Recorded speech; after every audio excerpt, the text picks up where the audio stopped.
जात्रजीना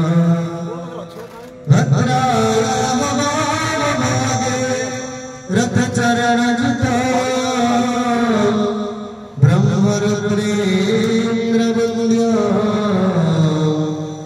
वेदानां सारमेकं स्वजन परिवृता ब्रह्मदारो स्वरामि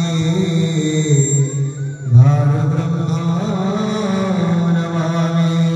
शिवन्तिकावकुलचम्पकपाटलाब्धे पूर्णाङ्गजातिकरमिरं रसालपसपे प्रभाल तुलसी दलमञ्जरीभिः वम्भोजयामि जगदि स्वरमे प्रसीद नाना सुगन्धपुष्पाणि यथा कालोद्भवानि च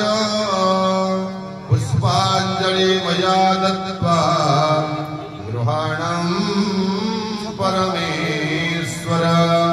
श्रीयज्ञनारायणाय नमो नमः चतुर्धामूर्तये नमो नमः तव चरणारविन्दयुगले मंत्र भक्ति पुष्पाञ्जलिं समर्पयामि।